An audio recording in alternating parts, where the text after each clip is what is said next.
Okay, looking good. Welcome to the week one go-to session for the LA Film School version of English composition. So you can see my details there on the screen. This class is English composition. There's my name, Mr. Sussman. Again, this is the first of four sessions we're going to have this month, and they're all required. Okay, so there are quizzes attached to each go-to quiz. They're called content quizzes. You've probably seen them if you looked at the activities on the main page for the LA Film School course.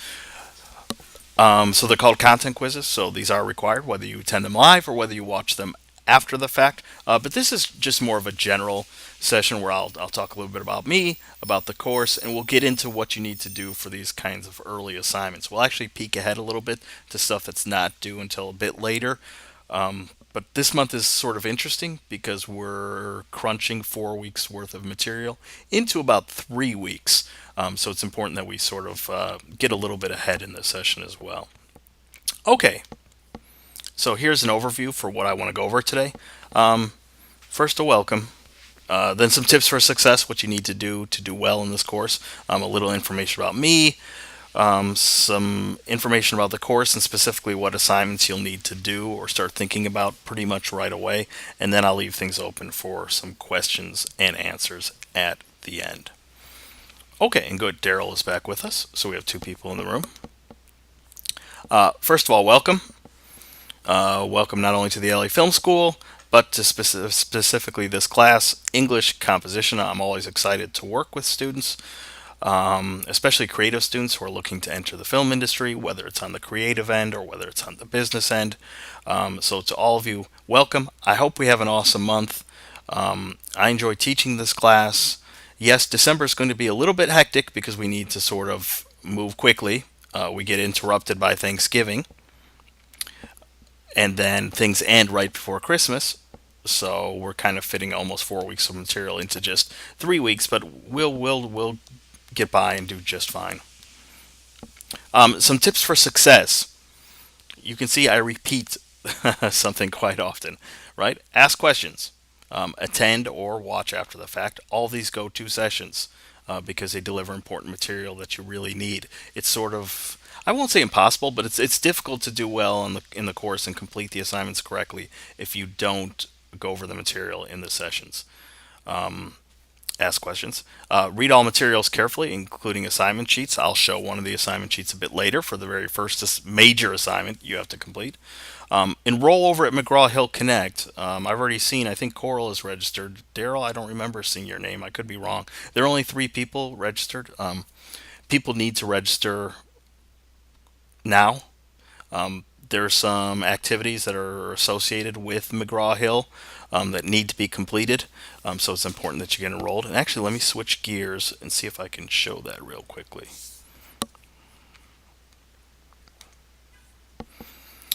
Okay.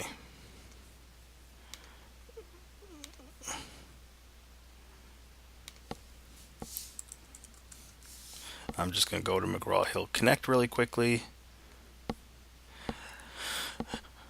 Actually, let me show this activity as well. You have this activity called Go to Training Registration, and when you click on it, by the way, you're seeing the instructor's view, but it's very, very similar to what you see. But when you go into the activity, oops, that's the Go to Training. I meant the textbook registration, excuse me. So if you go into the textbook registration activity, you'll see that there's this PDF file. Okay, it's all the way down at the bottom. If you just click on this, it will open. And what you need to do, it's really, you have a lot of complicated instructions, but really it's pretty simple. There's an actual link here. Don't copy and paste it. Just literally click on it and it will take you to the McGraw-Hill site. And that's where you just need to follow the steps and complete registration. You should have been sent a code to your LA Film School email address. If you haven't, you need to contact LAO support as soon as possible. I'll give that number a little bit later in the session. But it's important that everybody gets registered right away because there are important readings to go through. There are also these interactive modules that need to be completed. And I'm going to show what this looks like on your end. Okay, so there's us. I'm going to go into our class. And once you're in, you'll see that here are your readings, okay, organized by week 1, week 2, week 3. By the way, these readings are incredibly short, so don't skip them. Like here's one on what is good writing. If I let this load and open, you'll see there's the reading.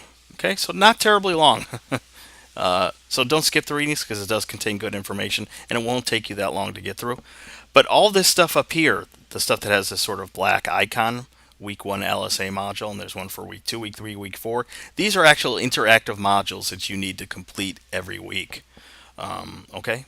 And you get points for just completing it. Like they're not difficult activities. It might take you an hour or two to complete every week, but if you do it to 100% completion, you get all the points for that activity. Which leads me back to what I was going to bring up next, back on my PowerPoint thing. I'm going to keep this actually smaller. I know it might be a pain for people, but I'm going to keep it small because last time I tried to fill the screen with it, things crashed. But enroll at McGraw-Hill Connect, ask questions, but take advantage of those gimme points. Okay, the gimme points are what I like to call all of the activities that you receive a grade for, but they're not terribly difficult. You just need to complete them. So, for example, there's an academic honesty quiz, which isn't too difficult. There's a content quiz over this go-to session. That's worth 5%. If you complete that week 1 module over at the McGraw-Hill textbook site, that's worth 5%. So right there, there's almost 20% of your grade for the entire course that's sort of just handed to you if you'll take it. So please, take it. I don't like to see students struggle, and usually they struggle because they don't complete these really basic tasks. I mean, the other tasks are important too. There's a required reading here. There's a little lecture on effective communication. They're not graded, but still, go through them and complete them. They don't take that long. They contain good information, and they'll prepare you for the actual activities that we'll get to. So get enrolled over at McGraw-Hill as quickly as possible. So those are my main tips. But you can see, ask questions, right? That's like the number one thing. Some of you have already messaged me. That's probably the preferred way to get in contact with me. You can also call me. You can send me an instant message. But sending me a message through the FAO, excuse me, the FAO system is the easiest way to send me a message, and it's almost Facebook-like, where this thing lights up and lets me know when I have messages waiting for me so I can answer them. But ask questions when you ever you have them, because that's like the other big part of doing well in any course is not letting a problem fester, but actually taking care of it and reaching out to the instructor, which is super important since this is an entirely online class. There's a real person here, okay? I'm speaking with you now live. I'm here pretty much whenever you have questions. I'll try to get back to you really quickly. But you never have to feel like disconnected. You never have to feel as if you're sitting on this island all by yourself, disconnected from the school and the instructor. I'm here to talk either in real time or through messaging. Okay, so when you do have issues, please let me know. And the final tip is just to be positive. I think that's a super important piece of advice that sometimes we forget about. The students, all of you, like I said, you're creative, you're ambitious, you're looking to enter the entertainment industry. So that means you're awesome, okay? Like you're trying to make things happen. You're determined to make things happen. Not all of you, but many of you are living in Southern California or on the West Coast somewhere. So you're trying to sort of make these dreams a reality. So keep that positivity and draw upon that energy. Even in the classes here at the LA Film School that maybe you don't think off the top of your head are connected to what you're doing, but they are. So hang in there and be positive. Okay, some information about me. There's my beautiful photo. Kind of looks like a mugshot, but there's some quick facts about me. I've been teaching for about 15 years at a variety of places. My background is in film, music, and creative writing. The last one more than anything. Fiction writing is kind of my area, and it's what I've taught. I've also taught Introduction to Film. I don't teach that at the LA Film School, but I have taught it at other universities, so I'm pretty knowledgeable about the history of cinema. Music is more of a private passion. I played piano as a kid. I probably listen to more popular music than anyone my age should. But the great thing is that these sorts of areas also connect with yours. So chances are, if you're passionate about film, or writing, like for example, screenwriting. I'm probably going to be interested in what you have to say. So that's a cool thing too. Most of us who are instructors, if we're not working directly in the industry, we still have interests and specialties that connect very strongly with the industry. But there's some information about me. A little bit more about me. I swear I'm not going to make it all about myself, but some of the places I've taught, so the University of Alabama, Ohio University, University of Missouri, etc. Now the LA Film School, of course, and courses I've taught, English composition, like our course here, American literature, business writing, which has a connection. We're not going to teach resumes or cover letters in this class. It's not that kind of class, but I've taught that as well. And one of the important things about learning to write well or communicate effectively is that even on things like resumes and cover letters, which people in the industry will have to create, or maybe if you're on the talent end, you might have to create a portfolio, but writing plays a role. And of course, as I said, I've taught fiction, introduction to film, and even courses on digital literacy. As I've already mentioned, okay, get signed up for that McGraw-Hill textbook site as soon as possible. And send me an email, send me a message when you've completed it. Coral doesn't have to. I just remember off the top of my head that I saw her name on the roster, register already. But everybody else, give me some updates, okay? Let me know that you're actually working on these things and moving forward. Okay, so what do you do if you do have problems? And I'm talking about problems that are bigger than, can you help me with this assignment? Or I have a grammar question. Or I have a formatting question for the essay that's due. Okay, stuff that's beyond this class. So technical problems, issues with enrollment or advising, okay? These sorts of things. Well, you have an advisor that can take care of advising. But, technical problems especially, you need to contact LAO support whenever you have issues. There's their email, right? support@lafilm.com. And then there's the phone number. You can find this in various places. We have some documents. I think there's one in the About section, right? If I go to the About section, you have a bunch of materials here at the bottom. Okay. A bunch of policy stuff, but at the bottom here you have an LAO support fact card. Okay, so you have this information in a variety of places if you need to contact them, or you can just remember that here I've posted it and you can jot it down real quickly so that you always have it at your side. In addition, there's a late policy in this class. Things are due when they're due. In this class, pretty much everything is typically due on a single date. This is by design so that you have most of the week free, so you can focus on work, so you can focus on family, and hopefully along the way you're completing all the tasks that are assigned for a given week. But keep in mind that they're all due pretty much on a single date. So that means if you fall behind earlier in the week or you're not keeping up with certain things, it might be harder to do at the last minute. But there is a late policy, okay? There are due dates for things. So, for example, if I go back to our main page here, and I'm going to click on activities to give an example. But this week is mostly smaller stuff. You have things to read and just check off to say that you've done it. You have a quiz to take. There's another quiz over this session. There's the very first module over at McGraw-Hill Connect. There's an opportunity for extra credit. That's kind of nice. But the first really, really big assignment isn't due until December 9th. It's a discussion activity. But notice it's due on December 9th, okay? That's the due date for it.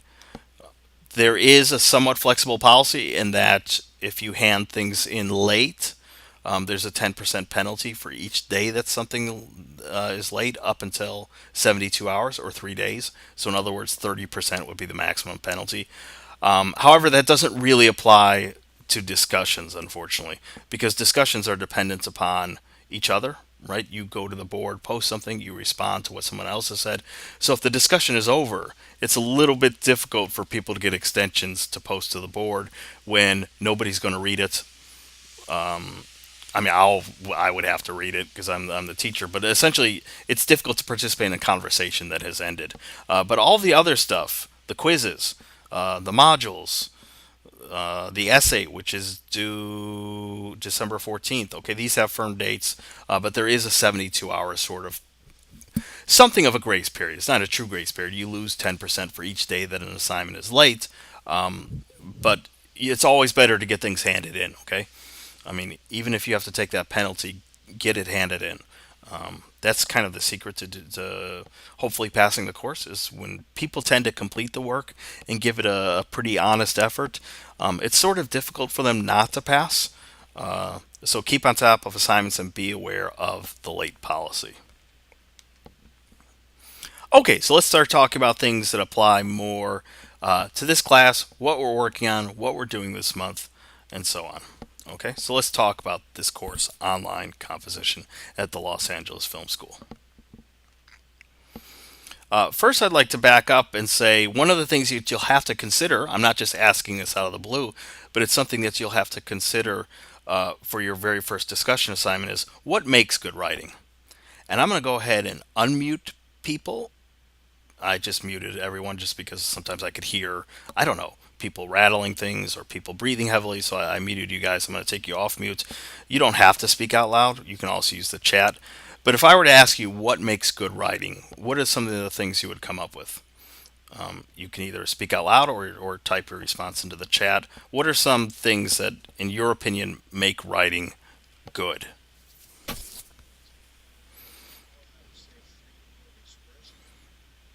Okay, that's a big one, right? What are you studying specifically at the LA Film School, Daryl?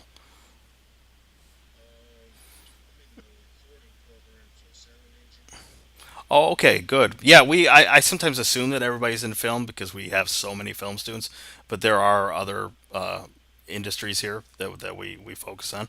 Okay, good. So writing for you takes the form of what mostly? Do you write songs?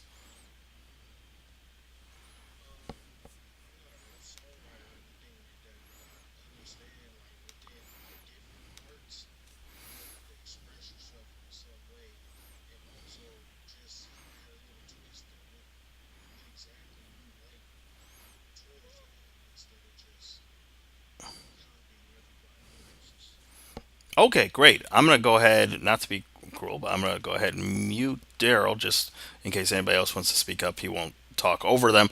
But yeah, okay, freedom of expression, right? A big one. Not just expression in the artistic sense, although that's a big part of it, but why do people keep diaries? Or men are supposed to call them journals, I guess, right? I mean, there's expression. Why do people write love letters to one another? Why do people, right? We have a desire to communicate and express. Any other thoughts about what makes good writing?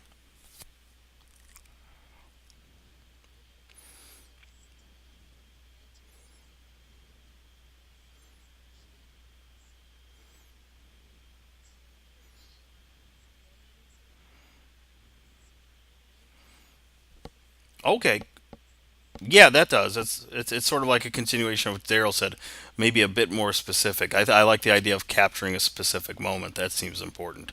Um, After all, that's why people sometimes keep diaries or journals or write songs because you can then look back on it, and not only does it remind you of what you created, but it also brings you back to that specific moment. Um, that's why hearing a certain song on the radio can do that too. Like it can bring you back to a very very specific time and moment, and that's sort of the power of it.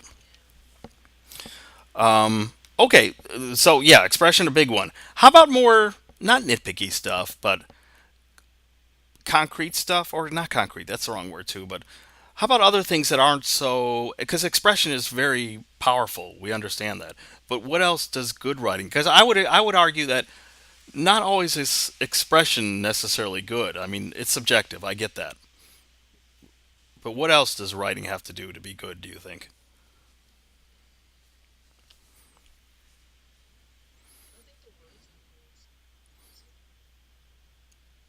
Okay, so in terms, so are we talking about like word choice, word selection?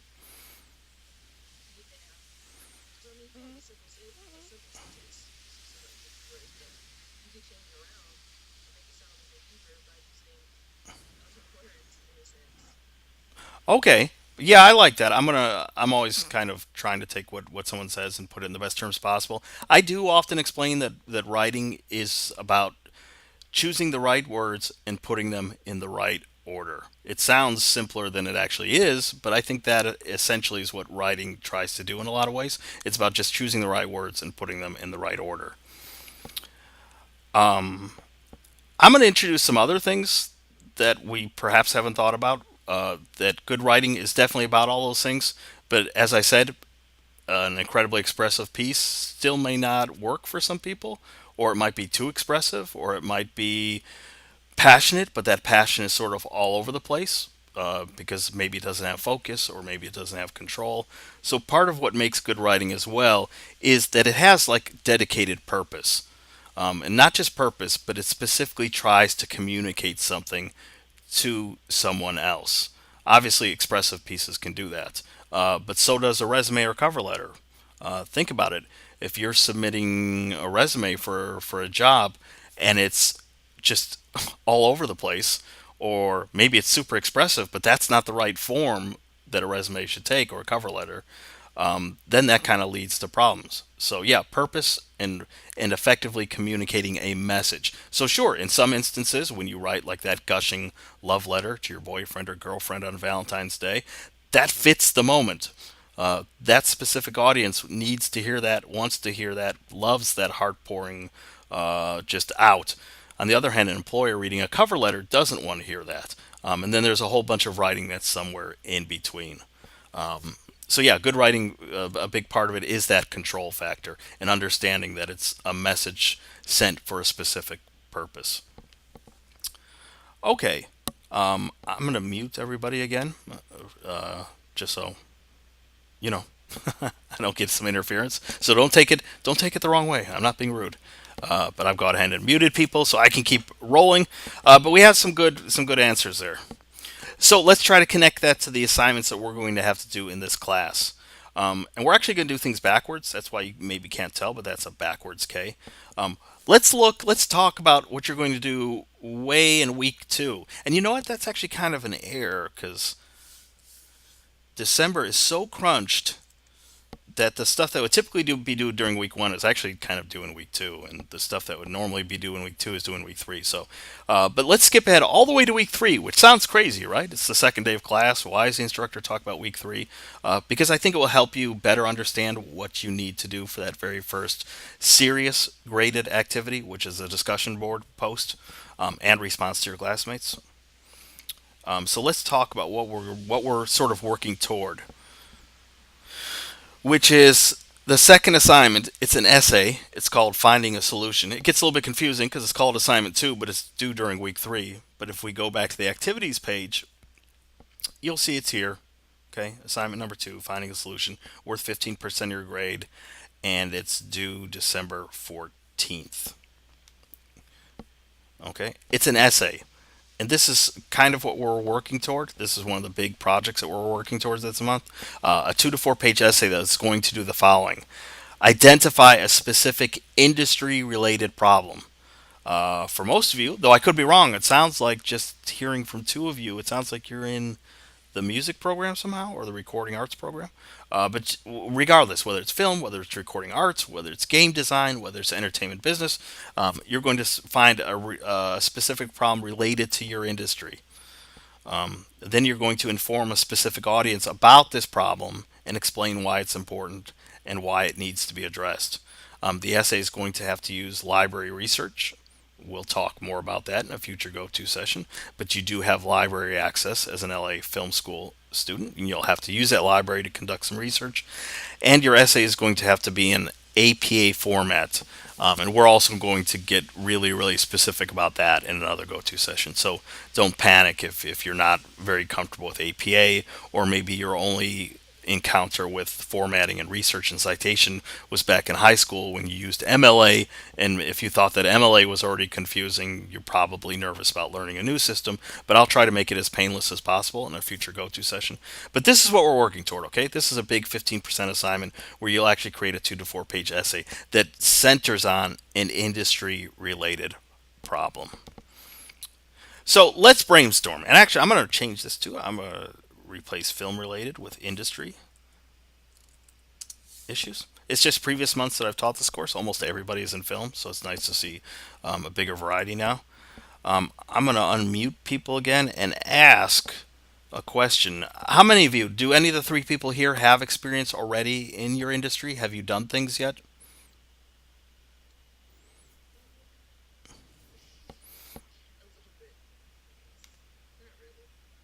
Okay. A little bit is fine, and if you haven't, that's fine too. There are no problems. Tiffany, what is your area?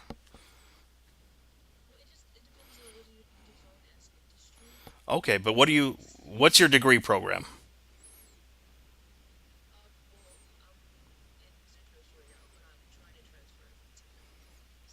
Okay.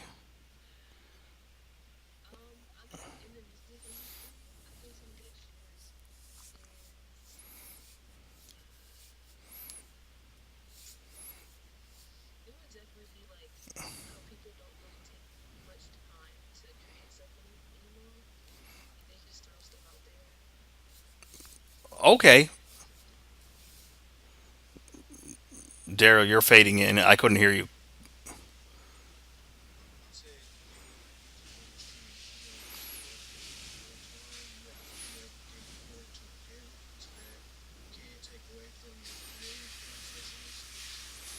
Okay.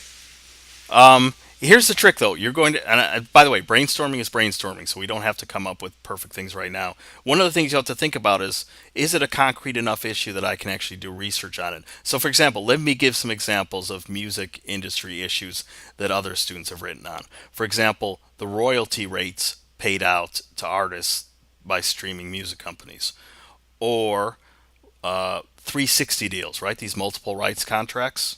That's a current issue. It could be, go ahead.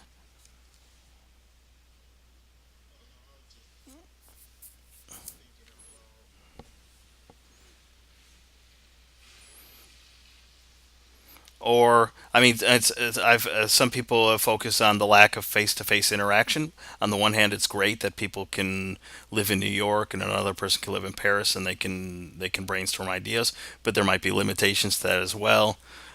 Things like high ticket prices, whether some people either take see it as a problem or not a problem, but when people rely on just do it yourself, sort of creating music on your own instead of in a professional recording studio, some people think that's a problem because the standards have lowered. Some people express a problem is the exact opposite. The problem being that not enough people are taking chances and going like an independent route. And there's actually a good website. Let me see if I can bring it up real quickly. I always forget what I have to type in to get it. It's 99 problems in the music bit, right? It's playing on that Jay-Z thing. 99 problems in the music industry. Okay, so the music has industry has 99 problems.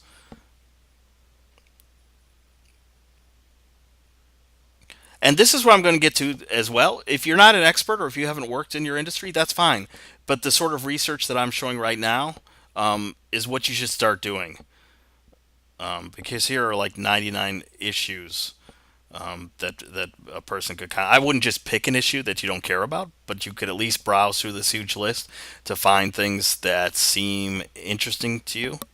Okay, so again, here are lots of issues related to streaming and how it fails artists, how it's difficult for new artists to get noticed. That seems a little bit broad in general. It would have to, but if you read through the sub points underneath it, you can maybe find something more specific, like, for example, the problem of artists having to shorten release cycles, right? Because music listeners demand things always. So if artists feel pressured not to take a year or 2 years working on an album, but instead feel pressured to always release a single, maybe that you think that's a problem, or the fact that 99.9% of artists cannot make a living wage. So what Tiffany said and what Terrell said, it's not that those brainstorming ideas are wrong necessarily, but I do think that you probably have to think about them more to find something concrete the way that these issues are, because you'll ultimately have to research things, and it's kind of hard to research.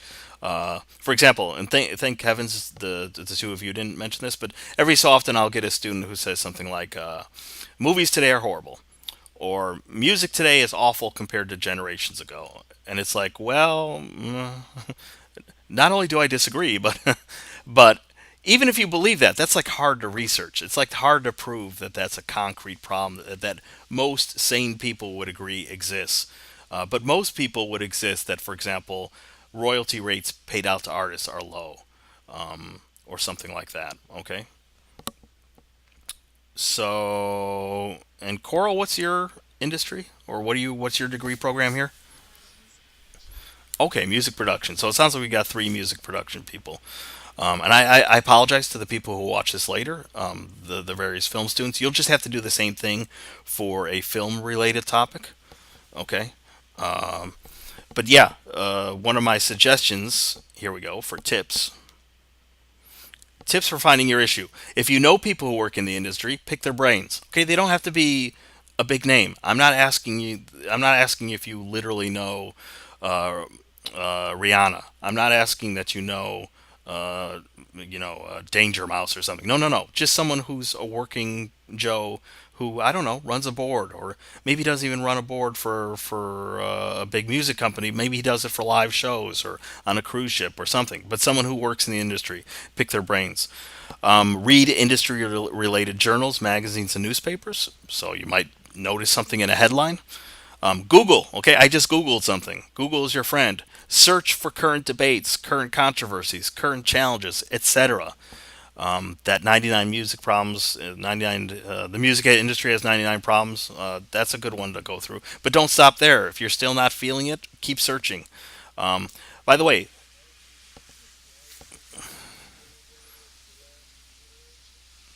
not really, unless you're going to literally talk about like sound compression or something like that. It's very, very difficult to sort of take personal opinion and make it an industry problem, unless I'm misunderstanding you. If you could give an example or something.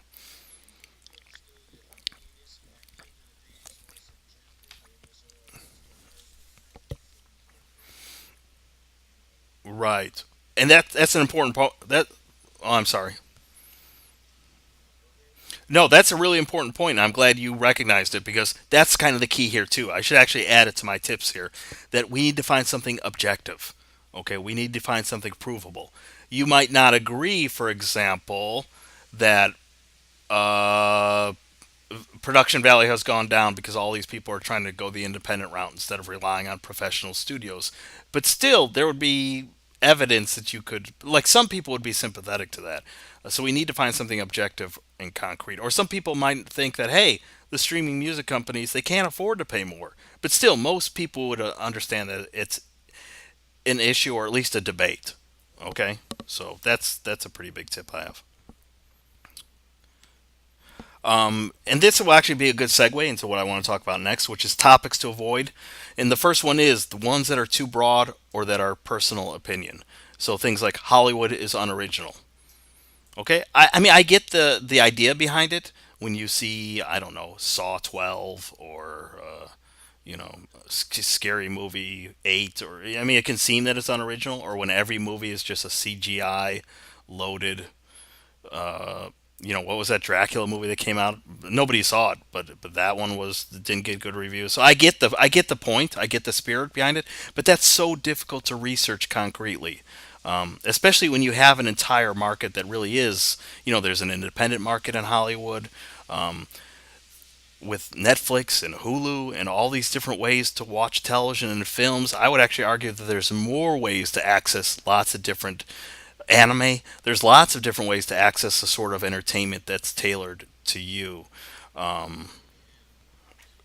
Right, and I would say the same thing about music. Like, I understand if you don't like Miley Cyrus, or you don't like the new Trainer song, or you don't like Ariana Grande, fine. But there still is a lot of good music out there.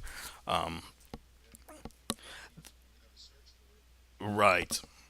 The second one here really isn't a problem of specificity. It's just I try to steer people away from it. Like, online piracy of movies or music needs to stop because I think it's kind of an issue that most people sort of know about, and I think it's more interesting if you're going to pursue this sort of thing to focus on something else, that maybe a tiny portion of that issue rather than the whole issue. For example, if you think that there's a problem with people not purchasing subscriptions to online streaming music services, right? People just sign up for a free account instead of spending the $10 on Spotify or Pandora that possibly could, if everybody paid for a subscription, put more money in the pockets of artists. Then you're sort of addressing the piracy issue, but you're addressing it from like a different angle. But just to, you know, ultimately you'll write what you write, but I do try to steer people away from the issue of piracy because it's so big and it's so obvious, and there's so many more interesting issues to focus on. And just more example, like movies are terrible today, or movies have too much sex and violence. All movies should be family friendly. Okay, you might agree.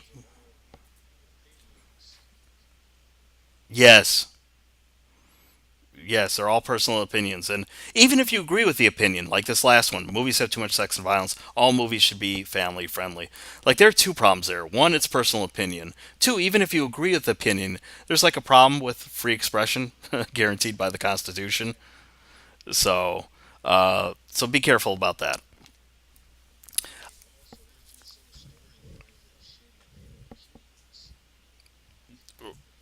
Right, but you mean like in a supporting way, like they should exist though, or maybe I'm right. Like yeah, I'm an adult. If I want to watch material that's for someone who's not a kid, why should I be denied that ability to do so?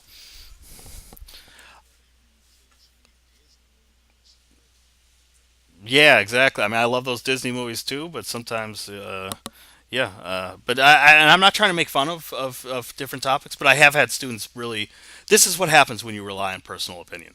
So the goal here is to find something objective and concrete that most people would agree is an issue. Other problematic topics are ones where there is no problem. Okay, so film has made such great technological advances. Okay, I agree, but that's not a problem. That's not an issue. Okay, we're trying to raise awareness on an issue. Um, because one, you can learn a lot about the whole writing situation. Okay, picking a topic, developing it, researching it, delivering a message to a specific audience. These sorts of topics just lead you toward a report. So Pixar is an amazing company, has redefined the animation industry. I agree. Or the history of African American directors is fascinating. I agree. But again, they're not really problems. So we're not writing reports in this class. We're identifying an issue which will inspire you to do research on the issue, and thus you'll actually hopefully learn a little bit more about your industry, and then learn how to tailor that to a specific audience. Okay, so that's assignment two. You're ultimately going to produce a 2 to 4 page essay supported by research where you identify a problem and speak to a specific audience to define that problem and explain why it's a problem and why it's important. But actually, now we're going to go backwards a bit, and I'm going to explain what you're going to do for the first graded activity, which is just laying the foundation for this. Because as we always already see during this session, I mean, we're still in the brainstorming mode. We're still trying to find what our topics are. So I certainly don't expect you to produce an essay right now or do research for it. So we're going to pull back a little bit and just lay the foundation. So the first major assignment is a discussion board activity that opens now, so you can begin it as soon as you want, and it ends on December 9th. That's when it closes. For this activity, you should complete all previous activities first. Okay, so all of those, right, all those readings, all those modules, etc. And once you've done so, you can focus on the discussion, which has two parts. Part one is to compose an original post of your own that addresses the following: define good writing in your own terms, and using perhaps what we've talked about in this session. And you specifically have a textbook reading too that sort of tells you what good writing is about. But you don't have to limit it to the textbook definition or what I said about writing. You can also mix in your own ideas. But define what good writing means in your own terms. Second, identify an industry problem or issue, who is affected by it, and why the problem is important. And finally, we're still talking about part one, your original post. Discuss how you will use good writing when you sit down to write your actual essay. So there it will be pretty important to think about not just the ideas that you guys came up with, but also what you read in the textbook reading or what I said, right, about developing a specific message, and that the goal is to communicate a specific message to another person. So how are you going to make this possible? And then there's part two where you need to respond to at least two of your classmates' posts. All this information is also contained in the assignment sheet, which I encourage you to look at. I try to cover things as in depth as possible during the go-to sessions because sometimes people just don't like to read through all this stuff. Not because they're taking it easy. I sometimes don't want to read a wall of text either. But I would encourage you to take a look at it. For example, there are length requirements. Your original post that needs to do those three things: define good writing, identify your industry issue, and explain how you will use good writing when you eventually write your essay. You need to create at least 300 words total. And then when you respond to at least two of your classmates, each of those responses needs to be 150 words, and it's worth 15% of your overall grade. And the rest of it just repeats what I just went over, so I'm not gonna go over that. You can also read through the frequently asked questions on your own. I'm not going to do that. Be aware of this stuff on the right here. This is really, really important. Remember that discussion board assignments, they require the same commitment to professionalism as any other type of writing assignment. Sometimes students think that discussion boards are more laid back, or you can do them on your smartphone, or you can use text speak. You shouldn't, okay? Because you'll lose points for doing things like writing a lowercase I instead of a capital I, or not beginning sentences with capitalization, or writing the letter U instead of the word U. Okay. And on the final page is the grading rubric, so you can see how you're being graded in terms of content, in terms of grammar, responses to classmates. Okay. So you make your original post where you talk about good writing, you talk about your issue and why it's important, and how you're going to try to follow the rules of good writing when you write your essay. But then you need to respond to at least two of your classmates' posts. Okay, so how do you do that? First, you could just use your own common sense. There are a lot of people who intuitively know a lot. There are a lot of people who know quite a bit about writing already. But the important thing is to engage with what the person has written somehow. So if you agree with some of their comments about what makes good writing, you might agree with them. If you're not quite sure what they said, you might ask questions. Or you might have noticed that they missed something that you think was important. So you might ask questions about, did you consider such and such? For the industry topic, and let me go back to that real quickly, the topic itself, right? Identify a problem or issue in your industry.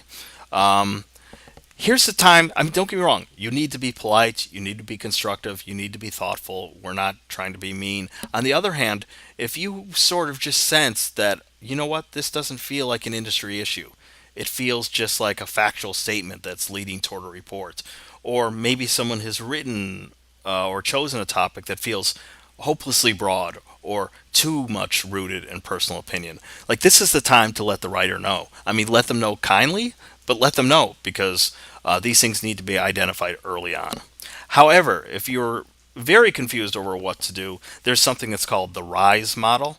Okay, this was a feedback model that was developed by educators, and I'm going to risk making the screen full screen, and hopefully it won't crash the system. Whoo! Yay! If we look here, the RISE model stands for reflect, inquire, suggest, elevate. Okay? And it shows what sorts of responses, when you give feedback, basically are not very helpful, or excuse me, are helpful or not very helpful, meet standards or does not meet standards.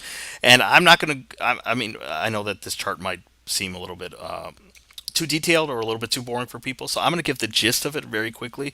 That the first thing we do is reflect, right? So we sort of kind of soak up what we've just read and just sort of relate to it. And then, by the way, the most important thing here is just to look at the examples. Okay, so for example, I relate, or I agree, or I disagree because, right? So we're sort of reacting, not just reacting off the top of our heads, but reacting in a reflective way to what the person has written. Inquiring. Okay, so this is asking questions, which I just mentioned 2 seconds ago. I didn't use the terms from the RISE model, but essentially that's what I was communicating. Okay, we ask thoughtful questions. Have you considered this? Or when you said such and such, I understood it to mean this. Are you sure that this is what you wanted to communicate? Making suggestions. Okay, so again, if someone's industry issue doesn't seem very clear, or it strikes you as too broad or too rooted in opinion, you can suggest these things, right? You offer specific suggestions, like you might consider tweaking your topic in this way, or you might want to think a little bit more about. Okay, and finally, the last letter in Rise is E for elevate. That we sort of raised the discussion to a higher level, basically kind of taking it past suggestions and actually kind of focusing on the big picture. And they give an example. Perhaps you could expand this, or perhaps you could repurpose this. So not just identifying, for example, what might be problematic or what could be improved, but actually taking it to the next level and being quite specific about how it could be expanded or projected, or the ways in which it could achieve what the goals of the assignment are actually looking for. So if it's helpful, keep the RISE model in mind. This is going to be recorded for later viewing, so if you need to go back to the specific screen and take a screenshot, or if you want to take a screenshot now, you can do so. It's really useful just in terms of looking at the examples. If you're following the sort of examples here in terms of how people communicate during feedback, you're probably on the right path. Again, a lot of people just do it intuitively. Okay, so just we're almost done. I just have some real quick things to go over, but they are important. First of all, the importance of audience. I already mentioned earlier that for me, one of the important things about good writing is that it effectively communicates a message to someone else. That means that's the importance of audience, and that's why I noted here audience, the most important thing to always keep in mind, your audience. We often hear people talk about the general reader. I do that too. And that's kind of problematic. Not that there isn't a general reader. I mean, even if I pick up, let's say, an article on physics, I may not understand the math or the technical stuff that's in it. That might be completely over my head, but I would understand it on I would understand the sentences. I would understand how the article is put together. I may not understand the math in it, but I would get it. So I do understand the importance of talking about a general reader. But the truth is, so much of what we create in terms of communication, whether it's in writing or song or film, is actually dedicated at a very, very specific audience, not everyone. Okay? The cover letter that you write obviously is written for an employer. That Valentine's card that you wrote is obviously dedicated to a loved one. Even if you think about things like music, I mean, in theory, you might hope that everyone likes it, but probably you're making music in a specific genre that's aiming to reach a specific audience, right? It'd be great if other people come on board and that they'll become your specific audience as well. But you're probably not going to convince everyone everywhere that your music is for them. Same thing with a film. Same thing with any sort of piece of writing, okay? So we're actually thinking about a specific audience. And this will be important for the projects that we're working on this month in terms of leading up to your essay, because you're not only going to pick an industry related problem, but you're going to examine like who you're going to speak to, like who needs to hear this. Your music related issue might not interest music fans. It might be something that producers need to hear. Your film related issue might not appeal at all to talent. I mean, like actors and actresses and such. I mean, they might personally be interested just because they're nice people, but it might not directly affect them. So, audience is super important to keep in mind, which is why I want to show this last slide, which is what's called the rhetorical situation, which is expressed as a triangle. You have a specific reading in the textbook, so I'm going to give like the Reader's Digest version, the sort of simplified version. We have three angles here, and at each of the angles, we have three different terms: writer, reader, and text. What I want you to understand at the most basic level is that if you change any of these elements, it affects the other two. Okay? So let me use an extreme example. If you need to communicate information to small children, like that would be your audience or reader, it would obviously affect the choices you make as a writer.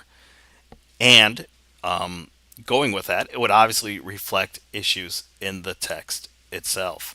And it can work even in dangerous ways, right? If you make poor selections as the writer in the text, it may not adequately reach your audience. So the important thing that I want you to take away from this is this interaction between writer, reader, and text, because they all are working in tandem with one another. And again, we're not just writing things in theory. We're not just writing things with a fictional general reader in mind. We're actually trying to identify a specific audience, which is going to affect both us and the text.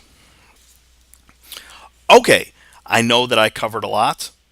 I just want to quickly show there's a content quiz. Okay, it's due December 3rd, which is Monday, so it's pretty much right when we get back. I know that, well, it's good news for Coral and Daryl because they've already attended the session, so they can hit the ground running and take the quiz. But other people need to watch this session and complete it and take the quiz before Monday.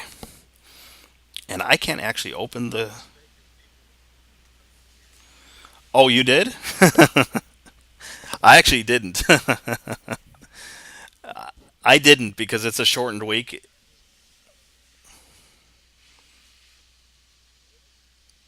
No, no, go ahead. I'm sorry.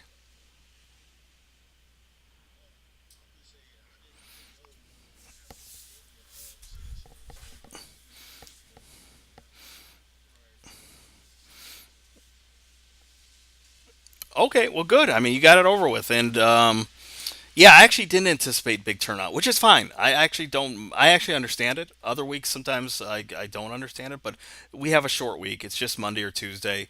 Some people don't even realize until Tuesday that they're truly in the course, and we have a big break now because of Thanksgiving. So I think a lot of people are sort of, understandably, it's happening to instructors as well. That it feels like an abbreviated week, and everybody's excited to get out of town and visit family.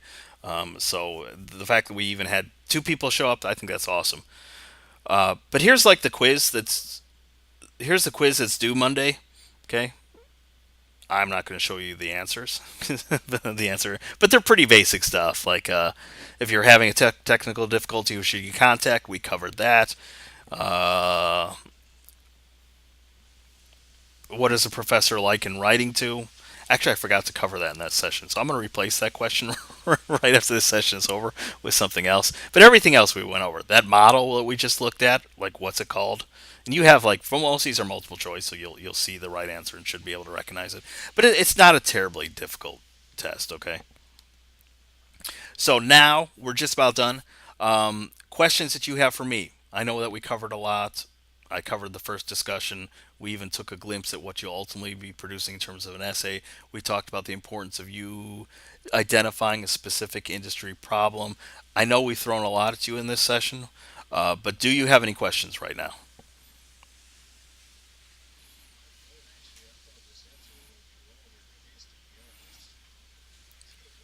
Okay, well, I try to keep them to an hour or less because after an hour, students tend to pass out. Other instructors do go a long time. They'll go an hour and a half, 2 hours, and I don't know. Maybe I'm wrong. Privately, you can tell me whether you prefer an hour session or one that's twice as long.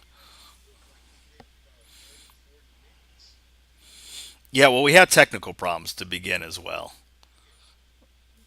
And I probably felt pressured to move faster because of that, and because it's the holiday weekend. And by the way, now we're getting completely off topic, so I feel terrible for the people who are going to watch this after the fact. But like, I'm flying tomorrow morning at 6:45, uh, so not that I was rushing through the session for that reason, but I did feel like pressure to sort of keep it to an hour, not much longer. And plus, I don't want to overwhelm people. But Coral, do you have any questions? Okay. Well, I'm hoping people are honest because if there are confusions, you need to send me a message and ask those questions.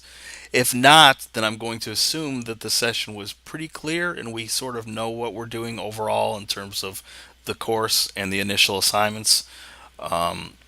So if you don't have any questions, you're free to go and enjoy the rest of your evening. I will be keeping in contact. I will be checking email. I'll be checking the Los Angeles Film School board, etc.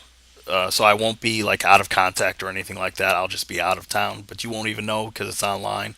So if you do have questions or concerns, get into touch with me. But if not, enjoy your holiday, and we'll do this again next week in the second go-to session. Okay? Good night, everybody.